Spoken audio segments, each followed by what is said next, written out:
Hello, everybody, and welcome to the Legend of Zelda Twilight Princess Manga Volume 5 comparison. So, we're finally approaching the halfway mark of the manga, which, while that took us this long compared to the game, I really did think it was going to be the opposite. But, as I went over last time, we ended with Zant confronting Link after Lake Bed Temple. Volume 5, in terms of the content, will be covering the section I call Midna's Lament, which is immediately after the encounter with Zant, the retrieval of the Master Sword, and the Arbiter's Grounds. So we've got 3 big points to cover, and let's get right on to it. So, the first chapter of Volume 5 starts pretty much how it does in the game. Right after coming out of Lake Bed Temple, Link is confronted with Zant. And the Spirit of the Lake comes up to try to stop Zant, and as we know, Zant's magic knocks Link unconscious and knocks out the spirit and plunges them back into the realm of Twilight. Not much different here than in the game. Complete with Link going to try to attack Zant before getting the Shadow Crystal shoved into his forehead, with appropriately horrific artwork and a terrified Midna. We also get Zant stealing the fused shadows. Everything that happens in the game happens here. But for the first time, because in this entire manga, she has not called him by his name. But for the first time, she screams the name Link. And she's worried that he's dead, as the crystal just deeps further and further into him. Zant brings Midna over and gives kind of his whole speech to her that he actually wants her to rule by his side. It's very similar to what goes on in the game, pointing out the fact that you care for this beast, but he's of the realm of light. You know what they've done to us. And Midna still rejects Zant, just like in the game. And this leads to Zant bringing back the Spirit of the Lake to forcing Midna to be unable to hide in Link's shadow and have to deal with the repercussions of being in front of a Spirit of Light as the realm of Twilight fades. But as the light dies down, Zant's just left there with Midna and Link both gone, saying that it is futile for one of the world of light to resist. The darkness will absorb all light and snuff it out. We then cut to Hyrule Field, and Link is noticing he is still a wolf, that he has not turned back despite that the realm of Twilight has vanished. And Midna is pure white. He actually tells her to hide in his shadow before Midna, and Midna's only response is that it won't work anymore. She was hit by too much light and that she's dying. This is very similar to the conversation we saw in the game, but now we actually get to see it as a two-sided conversation, not just Midna telling Link to go get Zelda. Midna's actually pretty much unconscious, on the verge of death during this whole part here. And Link hears a voice telling him that he must visit the princess imprisoned in a castle sunk deep in darkness. And Link realizes this voice is not a Spirit of the Lake. It's not Midna. It's the hero's shade telling him where to go. And he makes a break for Castletown, just like in the game. But just like in the game, though, everyone in Castletown is terrified. But the one we get to see this from is very good artwork of Wolf Link. It looks very... It kind of does have, like, the ferocity, but also the desperation with the panting. That's why the tongue is sticking out. And the person who sees him is actually Agatha. And, we learned that she's kind of a big deal, apparently, in Castletown. Like, her name is Swallowtail, and everyone's actually very concerned that a wolf attacked her. And we see how just the conversation the accusations against the wolf have escalated. Because, they go from that a wolf was spotted to attacking to killing. Meanwhile, Link has done none of that. As he runs through Castletown, though, Midna decides she needs to tell Link a story about her past. And that there's one thing and this is her thing herself, that there's one thing she wanted to confirm before she died. And that was if a girl, she met a girl through a stone that gleamed like a mirror in the realm of Twilight, and she saw a girl on the other side. Now, us as readers and viewers and gamers know that this is a young Princess Zelda, but this is also the only time in media that we got to see what Midna looked like when she was a kid.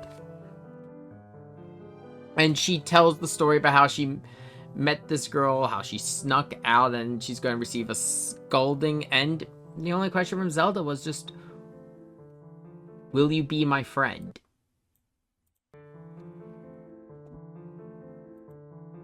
And we go through this whole thing with them, with the story while Link is avoiding the guards and running.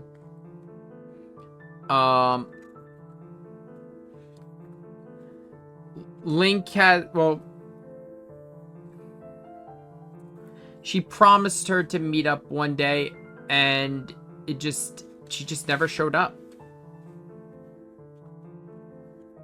And she doesn't know why.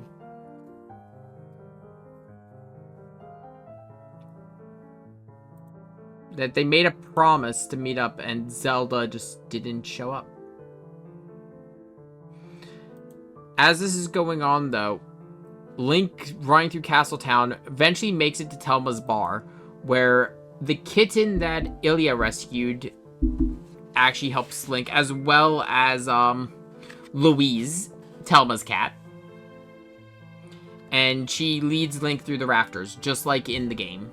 But we actually also get our first view of Ashi, as she's the first of the investigators to arrive, just like in the game. Actually, if I remember correctly in the game, I think they were all there by now. The only other person who's there is Aru.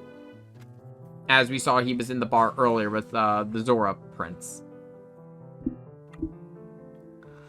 And Link makes his way through the sewer and the rooftops to make it to Princess Zelda. But as this is going on, we actually get the whole story Midna was just telling about the girl she met through the gleaming stone in the realm of Twilight from the perspective of Princess Zelda, who saw her through a fountain in the garden. This is the same fountain I think it's a fountain, but it's the same one. Yeah, it is the fountain. I had to double check the text. But yeah, it's the same one we actually saw her looking at in Volume 2 that showed the execution of Ganondorf. And we get her perspective on Midna, where she saw her as this girl who just said whatever she thinks, and as opposed to the younger Zelda, who is much more reserved. But as this flashback is going on, Link finally arrives, and we have this great full page panel of Zelda over the dying Midna and Link walking in still as a wolf.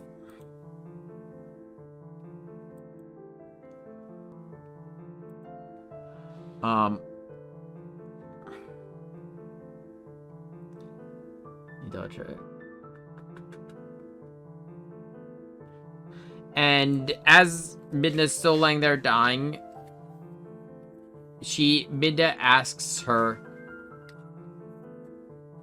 to tell that before she dies, to help Link. And this is the first time that Zelda has learned that the wolf's name is Link, causing her to actually look at him surprised. Holding up her hand caused the Triforce of Wisdom to glow. And she notices that the magic being used on Link is different. That she describes it as a subversion. But as she does, Link's paw glows, revealing the Triforce of Courage. And Zelda has a moment where she sees a sword wielded by a hero and a villain in the background. These are Link and Ganondorf, but they are not the Link and Ganondorf we have been following. The clothes are different for Link, and Ganondorf looks different than he did in the earlier chapters that we've seen him in. These are the Link and Ganondorf from the age of the Hero of Time.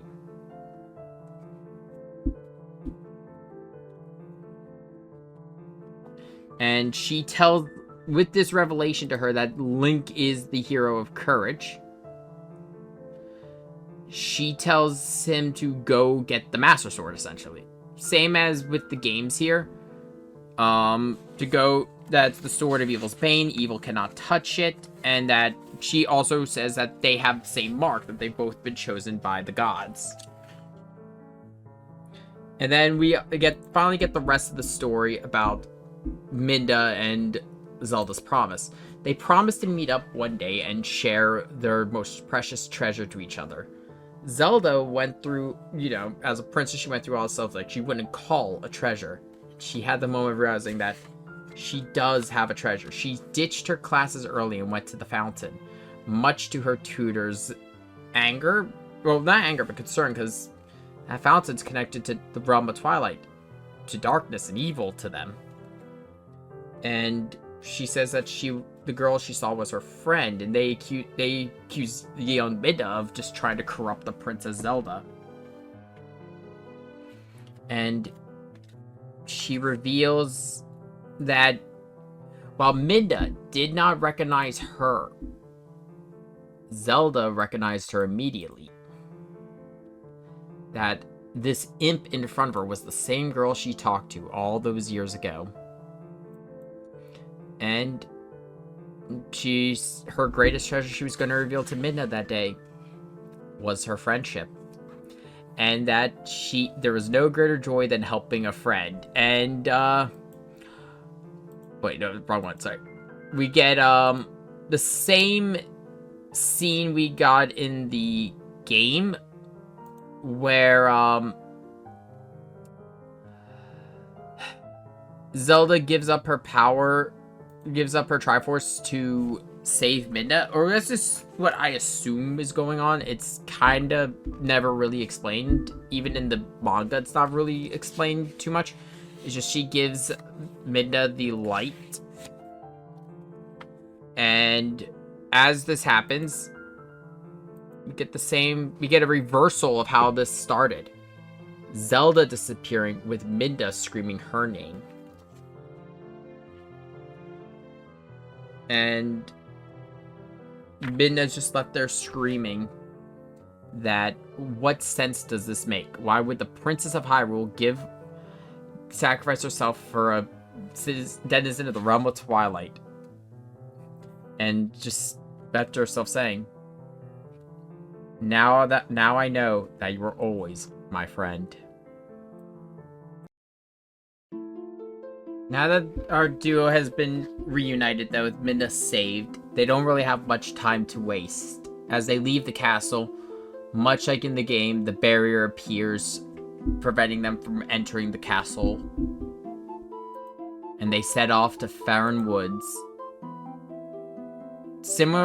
Another similarity to the game, a monkey leads them into the Sacred Grove, where they are attacked by the Skull Kid, telling them we don't just let anyone enter this forest, and he summons his horde of puppets to attack. But as they're fighting, the Skull Kid says, we promised him we'd protect this place and never let anyone in. As this all goes on, Link's Triforce mark glows, and the Skull Kid calls off the puppets. Realizing that, asking just simply, are you him? And has he returned? He's been waiting for him to come back. He's not waiting for the hero of Twilight. This Skull Kid has been waiting for the hero of time. I mentioned it during the game. This could be the same Skull Kid as Majora's Mask. Because I believe, as far as we know, Skull Kid is immortal. And he would have encountered the Hero of Time as Twilight Princess picks up from the child timeline, where Link is sent back, who warns the royal family, and would eventually go on to the adventure of Majora's Mask. And he's just been waiting for him. And it's... gotta imagine how this feels to him. And he guides Link to the Master Sword, who, as he walks up to it, the sword glows, and when the light fades, Midna is just left looking at Link holding the Sword of Evil's Bane. He gives a good couple swings out of it before looking at Midna. He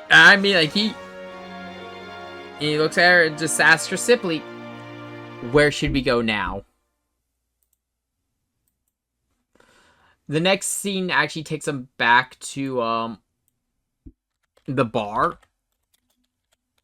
where he is finally fully introduced to the Resistance.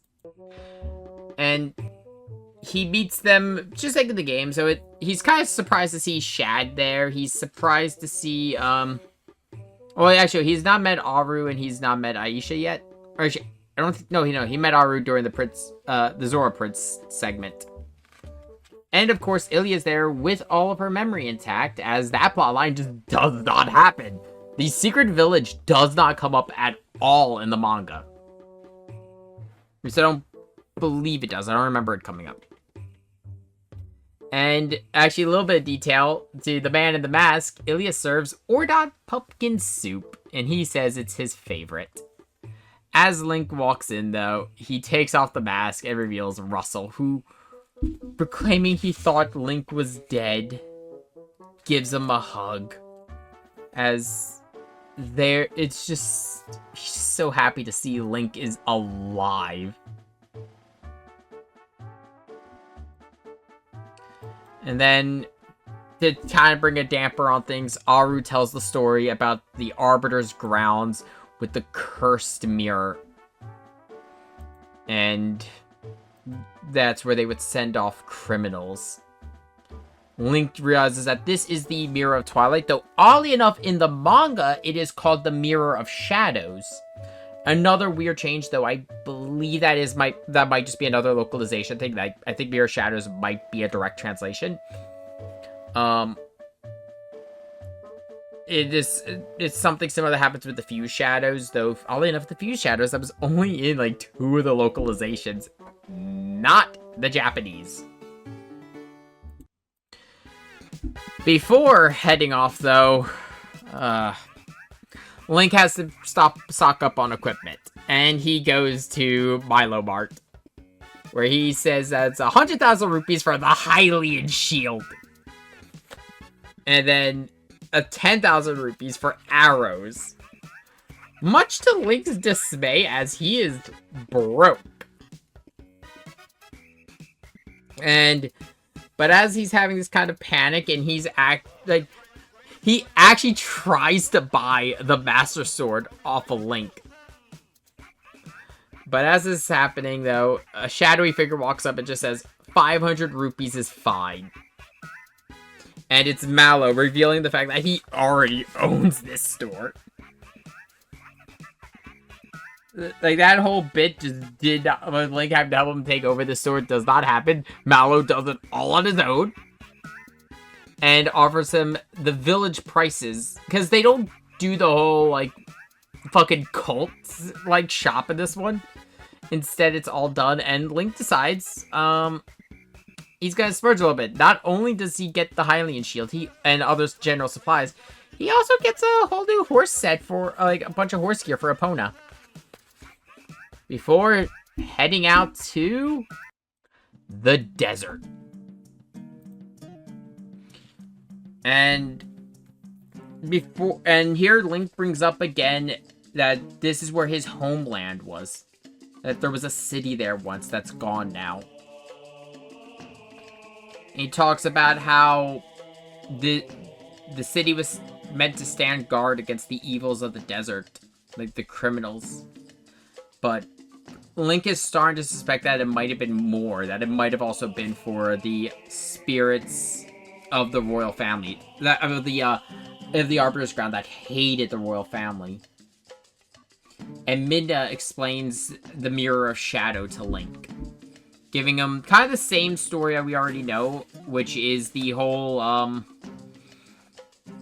the people of the Realm of Twilight used dark magic that the gods rejected, and as punishment, they were sent to the Realm of Twilight, telling Link flat out that she's a direct descendant of those banished from the World of Light. So it's not much different than what we saw already. And she just simply asks Link, as this is all going on, to explain that if she could go to the Realm of Twilight, she could defeat Zant with his help. And asks him, will he come with her to the Twilight Realm? And as she asks him if he will come with her to the Realm of Twilight, Link just takes her hand and agrees. In a very nice looking panel that a lot of people like, because, okay, we're 5 items in. I haven't talked about it. A lot of people like the Twilight Princess manga because of the fact that it does a lot with the relationship between Link and Midna. And I'll be honest, it is really well written in that regard. And we have them striking up a deal that both their journeys are pointing to the same place.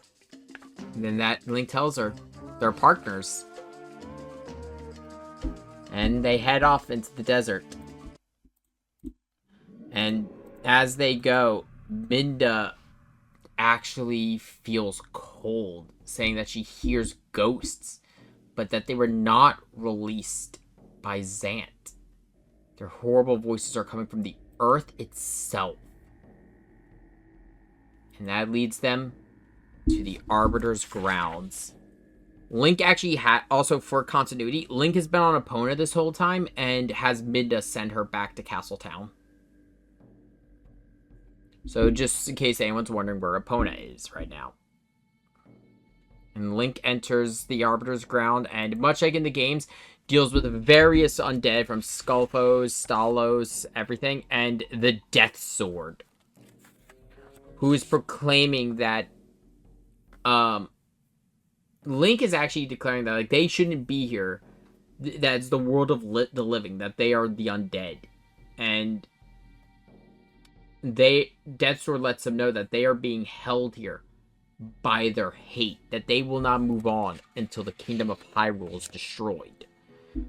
And Link, as he is fighting through, Death Sword flies off screaming that it can't be over. My king will yet have his revenge upon Hyrule. As he screams this, what was the Twilight fossil in the game does rise. Oddly enough, still with the sword in its head, but only actually in this panel, oddly enough. And challenges Link. And also gains the... Well, actually, instead of having the shadow orbs that fires in the game, it instead just straight up breathes fire. And Link, with one slice, just destroys it. They were not fucking around with the Sword of Evil's Bane in this manga. It just cleaves through evil like butter. And Link's actually a lot more confident, and it's kind of scaring Midna a little bit. And the reason I bring this up is this will come up later. And from here we get the same sequence of events. Midna flies up as they leave the Arbiter's grounds to the Mirror of Twilight, which has been shattered with 3 pieces missing. As Midna laments, the sages reveal the name of their true villain, Ganondorf.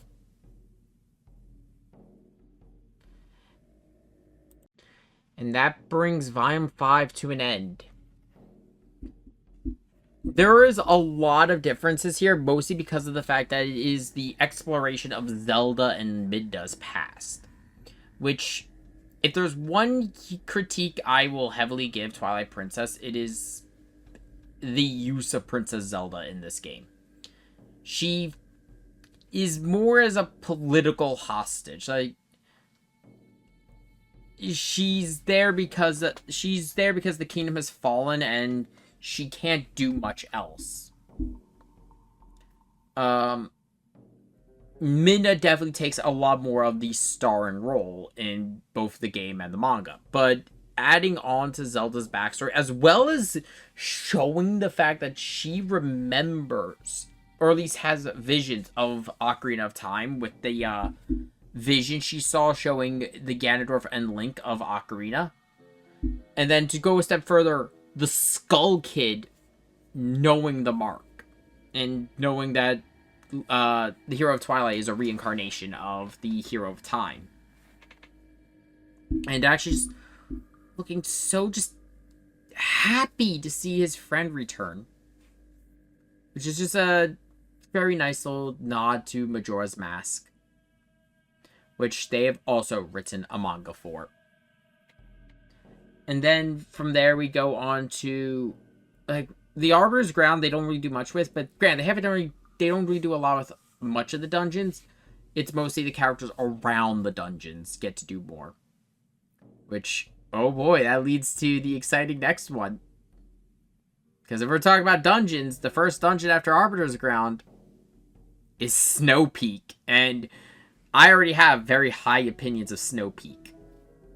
And the manga is actually pretty good with Snow Peak, and actually starts one of the darker and more interesting parts of the manga, which says something, as this manga has been pretty dark so far. But that will be next week. And I hope you all tune in for Volume 6.